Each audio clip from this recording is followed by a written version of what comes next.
সরকারি চাকুরির বিশাল এক ঢেউ আনতে যাচ্ছে অন্তর্বর্তীকালীন সরকার, যেখানে থাকবে প্রায় 5 লাখ নিয়োগ, যার ফলে বেকারত্বের সমস্যা অনেকটা দূর হবে বলে আশাবাদী বিশ্লেষকরা। ইতিমধ্যেই কিছু নিয়োগ প্রক্রিয়া শুরু হয়ে গিয়েছে। অন্যদিকে বিসিএস এ এসেছে বড় পরিবর্তন। মৌখিক পরীক্ষার মার্ক অর্ধেক করার পাশাপাশি কমানো হয়েছে বিসিএস এ অংশ নেওয়ার ফিস, যা পরবর্তীতে অন্যান্য সরকারি চাকুরির ক্ষেত্রেও প্রয়োগ করা হবে। সরকারি চাকুরিতে অন্তর্বর্তীকালীন সরকারের এই মেগা নিয়োগের বিস্তারিত জানাবো আজকের এই ভিডিওতে।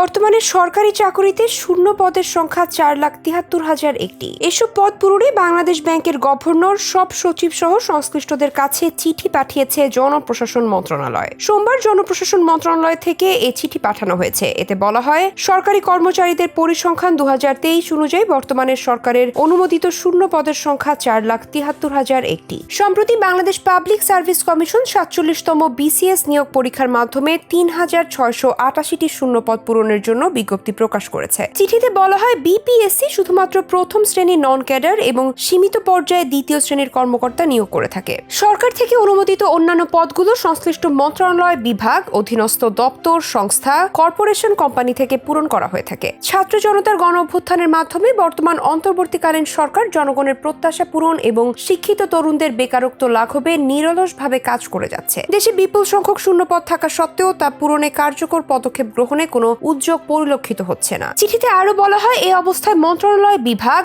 অধীন দপ্তর, সংস্থা এবং মাঠ পর্যায়ের অফিসগুলোতে অনুমোদিত শূন্য পদগুলো বিধি মোতাবেক পূরণের ব্যবস্থা গ্রহণের জন্য অনুরোধ করা হলো। শূন্য পদ পূরণে ইতিমধ্যে কি কি কার্যক্রম গ্রহণ করা হয়েছে সেসব তথ্য ওয়ার্ড ফাইল সহ চিঠি পাওয়ার 15 কার্যদিবসের মধ্যে জনপ্রশাসন মন্ত্রণালয়ে পাঠানোর জন্য অনুরোধ করা হলো। এদিকে 47তম বিসিএস পরীক্ষার আবেদন ফি ও মৌখিক পরীক্ষার নম্বর কমিয়েছে বাংলাদেশ সরকারি কর্ম কমিশন। 1 ডিসেম্বর পিএসসি সচিবালয়ের সচিব ডক্টর মোহাম্মদ সানোয়ার জাহান ভুইয়া স্বাক্ষরিত এক চিঠিতে জানানো হয়েছে এ তথ্য। চিঠিতে বলা হয়েছে, বিসিএস মৌখিক পরীক্ষার নম্বর 200 থেকে কমিয়ে 100 নম্বর করা হয়েছে, আর আবেদন ফি 700 টাকা থেকে কমিয়ে 350 টাকা নির্ধারণ করা হয়েছে। এর আগে গত 28 নভেম্বর বিকেলে 47তম বিসিএস পরীক্ষার বিজ্ঞপ্তি প্রকাশ করে পিএসসি। তাতে আবেদন ফি আগের মতো 700 টাকা নির্ধারণ দেখা যায়। ক্ষুদ্র নৃগোষ্ঠীভুক্ত প্রার্থী, প্রতিবন্ধী ও তৃতীয় লিঙ্গের প্রার্থীদের জন্য আবেদন ফি ধরা হয় 100 টাকা। তবে এই বিজ্ঞপ্তির কয়েক ঘন্টা পরই আবেদন ফি কমানোর ঘোষণা দেয় কমিশন। কলামিস্ট মুজিবুর রহমান সম্প্রতি ভোরের কাগজ পত্রিকায় লিখেছেন, অন্তর্বর্তী সরকার যেসব সংস্কার কাজে হাত দিয়েছে